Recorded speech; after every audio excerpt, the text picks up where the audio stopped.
నిర్గమకాండము 18వ అధ్యాయము. దేవుడు మోషేకును తన ప్రజలైన ఇజ్రాయేలీలకును చేసినదంతయు, యెహోవా ఇజ్రాయేలీలను ఐగుప్తు నుండి వెలుపలికి రప్పించిన సంగతియు మిద్యాను యాజకుడను మోషే మామయైన యిత్రో వినినప్పుడు, మోషే మామయైన ఆ యిత్రో తన యొద్దకు పంపబడిన మోషే భార్య అయిన సిప్పోరాను ఆమె ఇద్దరి కుమారులను తోడుకొని వచ్చెను. అతడు అన్య దేశములో నేను పరదేశిననుకొని వారిలో ఒకనిని గెర్షోము అను పేరు పెట్టెను. నా తండ్రి దేవుడు నాకు సహాయమై ఫరో కత్తివాత నుండి నన్ను తప్పించెననుకొని రెండో వానికి ఎలియెజెర్ అని పేరు పెట్టెను. మోషే మామయైన యిత్రో అతని కుమారులనిద్దరిని అతని భార్యను తోడుకొని అరణ్యంలో దేవుని పర్వతము దగ్గర దిగిని మోషే యొద్దకు వచ్చెను. యిత్రో అను నీ మామనైన నేనును నీ భార్యయు ఆమెతో కూడా ఆమె ఇద్దరు కుమారులను నీ యొద్దకు వచ్చియున్నామని మోషేకు వర్తమానము పంపగా, మోషే తన మామను ఎదుర్కొనపోయి వందనము చేసి అతని ముద్దు పెట్టుకొనెను. వారు ఒకరి క్షేమము ఒకరు తెలుసుకొని గుడారములోనికి వచ్చిరి.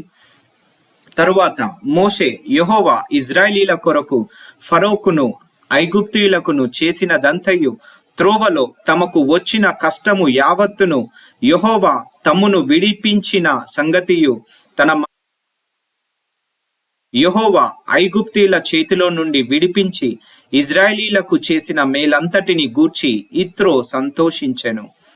మరియు యిత్రో ఐగుప్తీయుల చేతిలో నుండి ఫరో చేతిలో నుండి మిమ్మును విడిపించి ఐగుప్తీయుల చేతి క్రింద నుండి ఈ ప్రజలను విడిపించిన యెహోవా స్తుతింపబడును గాక.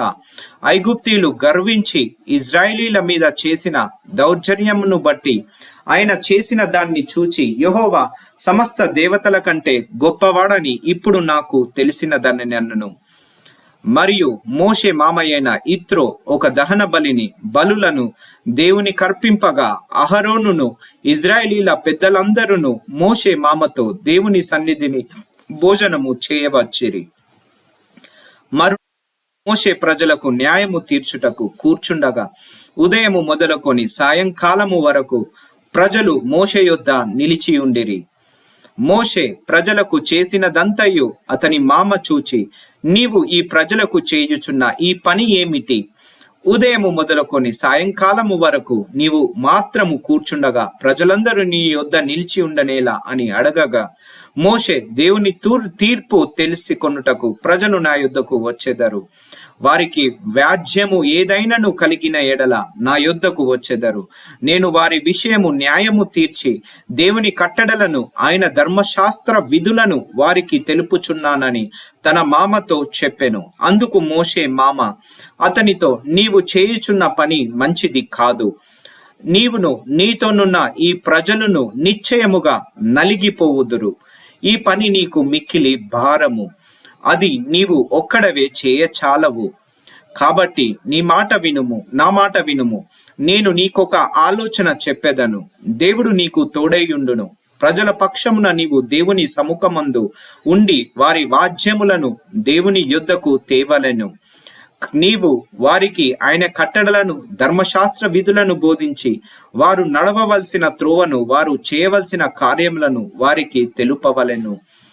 మరియు నీవు ప్రజలందరిలో సామర్థ్యము, దైవభక్తి, సత్యాసక్తి కలిగి లంచగొండులు గాని మనుష్యులు ఏర్పరచుకొని 1000 మందికి ఒకనిగాను, 100 మందికి ఒకనిగాను, 50 మందికి ఒకనిగాను, 10 మందికి ఒకనిగాను వారి మీద న్యాయాధిపతులను నియమింపవలెను.